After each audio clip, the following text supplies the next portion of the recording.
God dang. What's going on? Don't go out there, fans. Me and Dustin decided to do a quick instant reaction. We both just recently went to go see the newly released The Nun 2. Uh, we might jump into a little bit of spoilers, but honestly, there's really not a lot to spoil in my opinion. I mean, it's just another Conjuring insert to the universe, in my opinion. But we'll share our basic thoughts in just a few moments. Dustin, just give your general thoughts to the audience. Yeah, I mean, you said it. It's there's not really much to spoil because you kind of know what to expect. I mean, there are a couple of moments to me where I was like, "Oh shit, is this going to turn out how I think it will?" And it did. But to me, my biggest takeaway from this movie was number one, I went into it with very low expectations because I did not care for the first one. I just thought the Nun was a such an unnecessary movie in the franchise or in the universe, the Conjuring universe, and so it was. I was disappointed with that movie, but I walked away from this one pleased. Like I thought this movie, it exceeded any expect. Even if I went into this movie thinking, okay, this is going to be pretty decent because the trailers did a, like did a good job of making it look interesting. And so if I just took it at that value and it's like, okay, this could be good, I still would have had my expectations exceeded because I thought it was a fine movie, a very fine movie. Yeah, I agree. I went into the movie kind of with weird expectations, really, because we ranked what the Conjuring universe last year Hmm. in our 31. None was kind of like middle of the pack and nothing too special. And I agree with you, Dustin. Just really kind of unnecessary. Even though I do love Bonnie Aarons, who plays the nun, and Thaisa Farmiga, she's awesome. She's a Yeah. great actress. This one I kind of went into with weird expectations. I didn't have high expectations because, like you said, not a big fan of the first one. But in recent memory, there's been a lot of sequels that have been better. Like Ouija Origin of Evil is way better than the first Ouija, or Annabelle Creation. Even though I like That the one. first Annabelle Creation was a lot better than the first one. So I Agreed. kind of had hope. Uh, but yeah, I agree with you. I thought it was a fine movie as well. Nothing mind blowing, but really, just really well acted and really well made, and I enjoyed it. Yeah, you mentioned Taissa Farmiga. I mean, she's so good. I've given her praise in the show before. Like, she does such a good job of selling her emotions with her facial expressions. Like, you feel what she's trying to portray. And a lot of actors that are damn fine actors, they can't do that. Like, you genuinely feel what she's feeling when she's on the screen. I can't give her enough props for that. I thought the chemistry between Caitlin Rose Downey and Jonas, I hope I say this right, Bloquet, the guy that played Maurice and the little girl that played Sophie. I thought their chemistry was fantastic in the movie. Like it was believable. And something that I was a huge fan of in this movie was I feel like I don't know how else to say it other than to say the intense and frightening imagery was amplified. Like there was a lot more tense moments and oh shit, like not necessarily jump scares, but just like some scary shit for lack of better terms on your screen for more of this movie than definitely I feel like we got in the first movie. Oh yeah, absolutely. Hell, I rewatched the first Nun the night before we went and saw the second one, and I can still barely remember the first one just because it's so Yeah. unforgettable. Really, it's like, and it's Yeah. kind of it just doesn't keep like it doesn't suck your attention in. Like it's really easy to just like look at your phone the whole time for that movie. Yeah. I would And agree with that. the Nun too, man. Let's just jump into our positives. I think we've kind of touched on them. Thaisa, obviously, Bonnie Aarons. I will touch on the actual nun in a few minutes. I wish she was on screen a little more. I mean, the movie's called The Nun and The Hmm. Nun too, but she's not really in the movie that much. But I've read that there's been some like contract or issues with her. Like she's actually sued for to get paid money. I haven't done enough research on that, but I've read where she's kind of gotten into it with WB about getting paid for like merchandise sales and all that. So that might have been a part of it. Who knows? Uh, I will do more research on that whenever we review these movies going into the future. The magazine scene I thought was awesome. I thought Hmm. that was really good. The goat scene with the light going through the eye, I thought that was really good as well. Uh, really good atmosphere. And like you mentioned, Jonas, the guy who played, I don't want to butcher his last name either. The guy who played Maurice, I think he did a fantastic job. I can't really think of any Conjuring universe movies where the acting is bad or That's true. the or where it looks like it's a really good looking movie. You can dislike them, like maybe like an Annabelle Comes Home, but you can't say the acting is bad. It's just kind of a meh movie. You know what I'm saying? Yeah, for sure. What are some of your positives? Well, you mentioned two that were great. The magazines, like when that started happening, I didn't know where they were going with it. I thought the magazines were gonna, there was gonna be a jump scare or something. But the magazines all coming together, and this is a semi spoiler, but it doesn't take anything away from the movie. The magazine pages, all opening and forming one big image while they're on the rack at the magazine's newsstand. That was awesome. And the goat, the eye of the goat thing was cool, especially when it's not a focal point of the scene, but there's a flash to it, and you notice the goat is gone off the stained glass, and then the Mm-hmm. goat is in the building. Like that was fantastic. That was awesome, and I thought that the look of the goat was good. I mean that it made me uneasy looking at it. Just because the Baphomet and all the imagery with the Satan and the goat and stuff. I thought they did a good job of making that look like something that I didn't want to see for very long. Um, the acting was great. I think you mentioned there's not really bad acting in this universe. I think it's more than just Mm-hmm. acting. It's casting in general. Like even the people that don't have much screen time or don't have many lines, I think that everything is casted perfectly. For this movie in particular, I mean, there might be one or two instances in the rest of the franchise or the rest of the universe I'm not thinking of, but this movie I think is casted perfectly. Those little girls, what assholes, man! And like, I truly believe that those girls are little shits in real life because of it. Like Mm-hmm. that's good. That's good casting. So yeah, I think they got a lot of things right in this movie. Good child acting, something we've touched on a lot in the past. Yep. It can really be hit or miss, ruin a movie, make a movie. Two more pros I'll touch on for sure is I'm glad there were some kills in the movie. You know, a lot of Conjuring universe movies, you don't really think of the kills. There were some good kills, good setups to the kills. I really appreciated that. And at the end of the movie, I don't know if you felt this way or not, but I was kind of like, oh shit, are they gonna kill Thais off? I thought that too. I was like, I don't wish they did, but I like the fact that they teased it a little bit. Hmm. Like that was a really cool scene, and I really like the ending in general because you got Thaisa versus the nun. Yeah. But man, when she lit on fire, I was like, oh man, this might be good. Same, and I'll add to that one of my positives. I love the symbolism and how the movie ended with the wine.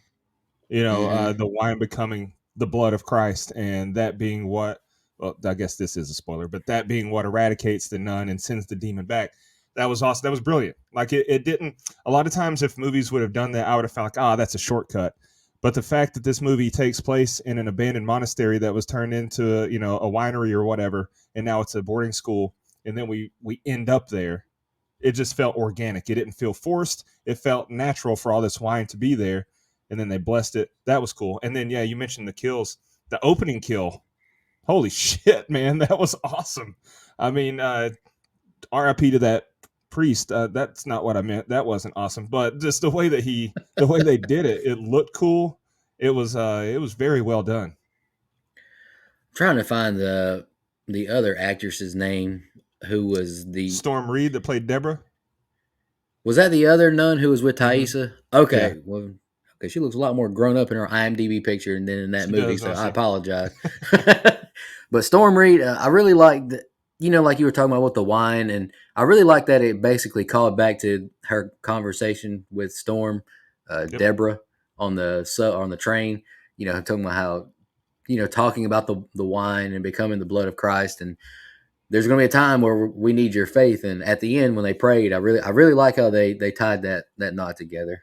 Yeah, when she's talking about, it's our faith that makes it true, that makes Mm-hmm. it a miracle, and that being what saved him. That was a cool tie back. Also, I'm glad you brought up her, Storm Reed. I thought that the character of Deborah added a nice touch of, I wouldn't say comedy, but she definitely brought more of a lighthearted feel to some situations that definitely needed it.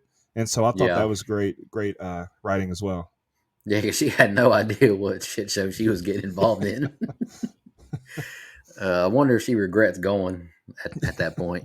But no, she did bring like you mentioned, a little bit of comedy relief. Just some lightheartedness because Thaisa, she's seen some things, man. So, Yeah. uh, little Deborah, she that reminds me of the Little of Debbie. You almost little called her Debbie. Little Debbie. No, I was thinking of the old COVID joke, from little Debbie to Big Deborah. Oh, yeah. But no, she did bring just a lightheartedness, and I appreciated that. Any Yeah. more pros? We're just jumping to some cons, because I definitely do have some cons as well. Yeah.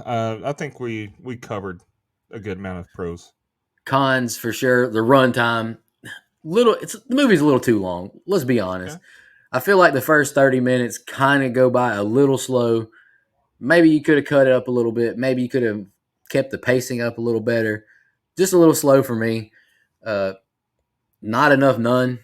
The movie is called The Nun, both of them, and you don't see Bonnie Aarons that much in it. I mean, I know she's the nun is taking on other roles and these people's fears and all that. I get that, but Bonnie Aarons is the nun. Like, that's what I love about The Conjuring too. You get really, really good visuals, and another a pro, I guess you could say, is the callback to the hallway scene from The Conjuring too. I really like that, but I really wish we would have got more of those kind of scenes in this one, where it's the actual nun that we got to see, because I feel like she deserved more screen time. Uh, Mhm. I guess, is this really a gripe? You can answer this, or the audience when we post about it. The Conjuring universe movies are they're really predictable. You know what's going to happen. You're watching a movie just to enjoy it, really, because at the end they're not going to fucking die. I Yeah. mean, that Thais is. That's what I really liked about her getting set on fire. I was like, oh shit, are they about to do it? Are they about to kill her off? Yeah. But it's all happy go lucky. They're going to win in the end. That's Is that fair. really a con at this point? I mean, there's like, I don't know. I can't remember. There's what, 9 or 10 Conjuring universe movies at this point. They're all pretty much the same. So that kind of is a little bit of a con to me. It's going to finish up in a happy go lucky way. Yeah, I mean, predictability is definitely, I would say it's definitely a con when you do it so many times. Like, it would be nice to break it up. Now, I'm glad they didn't kill Thaisa's character. I'm glad Irene survived because she's wonderful. But I agree. And I too appreciated when she got set on fire. That's what I meant in the open when I said there's certain moments where you're like, oh shit, is this going to turn out how I think it will? And it did. But, it's kind of like the universe is very formulaic at this point. It's like, so we get a feel good moment or get caught up in the beginning, some sketchy shit happens, and all of our people survive. So it is what it is. Yeah, but I mean, all of these stories are like just, vaguely based on true events and all that. I think it would have been really powerful if you did kill off Thais at the end, because Maurice, you know he's referenced in the first Conjuring movie when Ed and Lorraine are teaching in the classroom that he got possessed by a demon and all that good stuff. How powerful would it have been though if Deborah, like Thaisa, did get killed off? Then that's when Deborah's faith kicked in, and it wasn't like Sister Irene telling her to let's pray. I think that would have been really cool. There would have been stakes. It would have there would have been some reasoning at the end. So I Not can that I see both. want not that I want Thaisa killed off. She's a great character. She's a great actress, but it pulls She's your just great. heartstrings and She's do just great. what? She's just great in general. But Yeah. now I get what you're saying, but I can see both sides of it because, in a logical standpoint, if you're in this situation and then Sister Irene dies, I could see that turning Deborah off. Someone who's on the fence about their faith to begin with, then that could turn her into, how could you let this happen? If there's really a God, how can you and she just lose faith completely? So I can see both sides of the coin as far as writing it in that direction goes, but I definitely appreciate what you're saying about, it would have been powerful to have her die because, number one, breaks up the monotony of, or the predictability of what we're getting, and number two, it could have really thrusted Deborah into more of a important role. Yeah.